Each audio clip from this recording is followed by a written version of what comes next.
Well, welcome to APARRI 2025. I am Carolyn Chen, Executive Director of the Asian Pacific American Religion Research Initiative, or APARRI, and co-director of the Berkeley Center for the Study of Religion. To our old friends, welcome back to Berkeley. And to our new friends, I'm so delighted that you are here. If you are coming to APARRI for the first time, I'm going to warn you, APARRI is not your typical conference. Now, it's true that most conferences don't host an open bar or feed you Peking duck or boba like we do, nor do most conferences give you collector's item swag like we do. Nor do most conferences, and I'm 100% sure that no conference you've been to has a signature cocktail drink like the APARRI that you will soon consume after this event. For real. No, what makes APARRI different is the quality of our intellectual community. What you will experience over the next 3 days is what we call APARRI magic, the spirit of radical welcome and intellectual generosity that animates the APARRI community.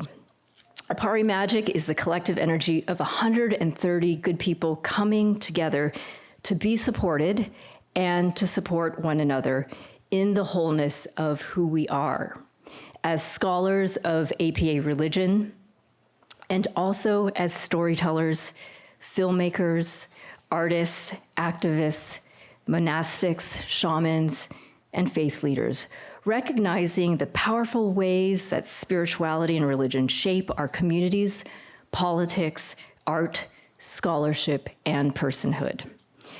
When you experience kindness at APARRI, which you will, know that it is not a random act of kindness. It is the intentional kindness of one APARRista paying forward the generosity and support that was once extended to them. So that's my own story. I was a graduate student at UC Berkeley working on a dissertation on Taiwanese immigrant religion with a committee that knew absolutely nothing about the topic, which I'm sure many of you are in the same boat.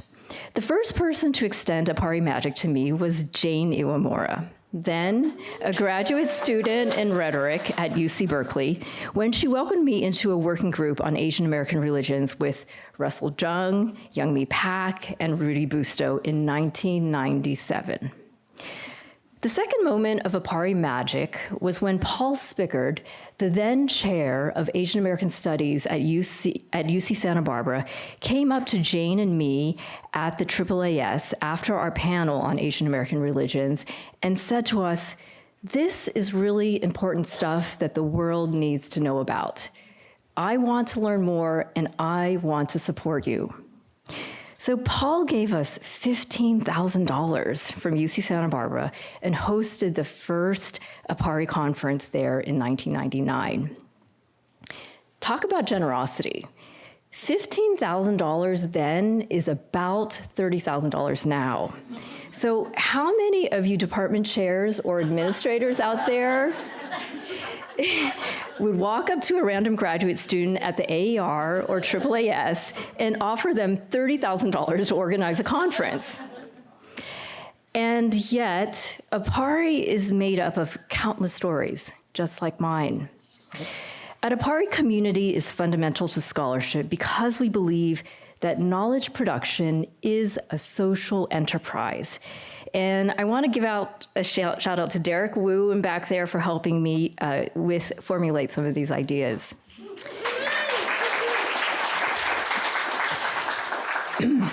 AI, at the end of the day, spits out information.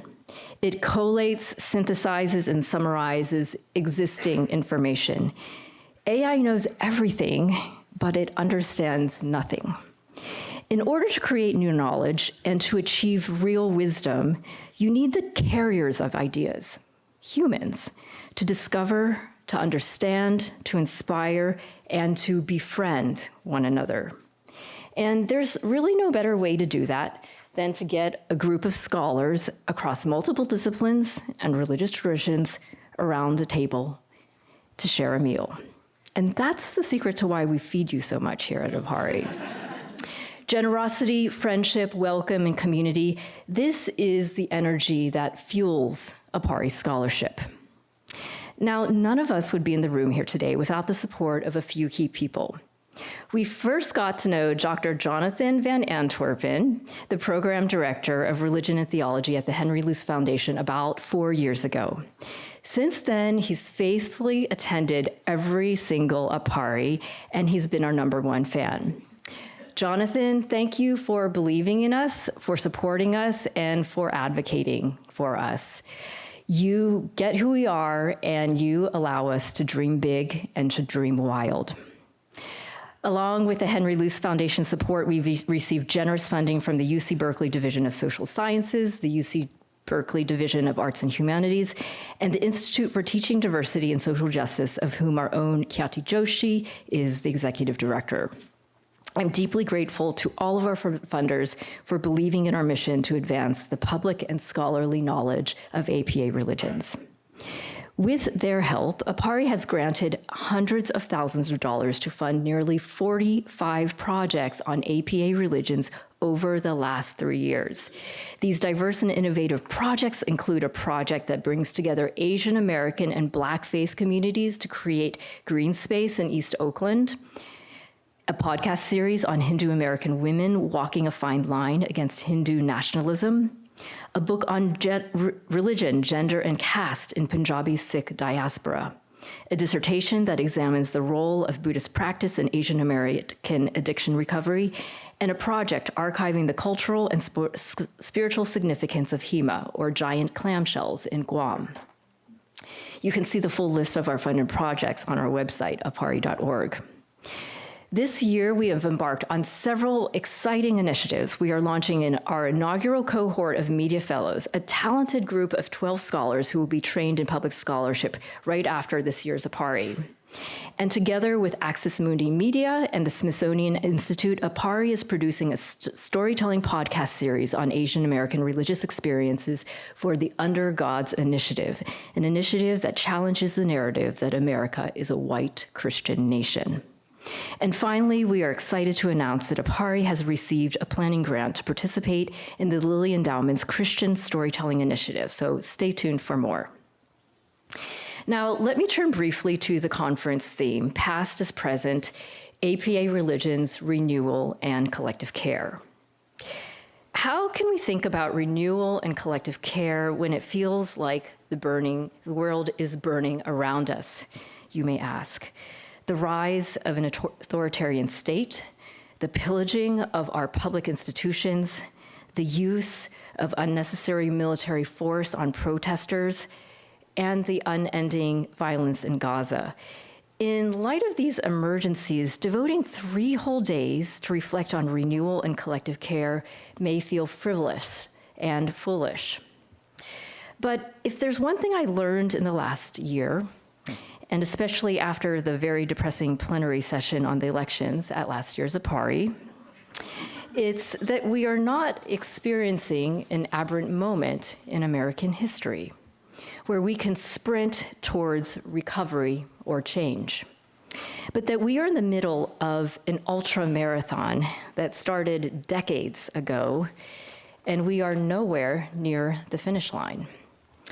With that in mind, rest, renewal, and care are not optional, but absolutely necessary for survival and victory. So the conference theme invites us to reflect on what we need to be renewed and to gather strength from that one source of power that Donald Trump, Elon Musk, big tech, AI, and Doge cannot take from us. It's the strength of community and each other. This year, I've been leaning into community more and more. I've started to sing in a choir because I need to make music with other people. I've joined my local protests because I need to wave a sign and shout with other people. And I have especially relished my twice-monthly meetings with the APARRI Managing Board because I need to dream with other people. APARRistas, in the next 3 days, may we find renewal in the sharing of good ideas, good food, and good company with each other.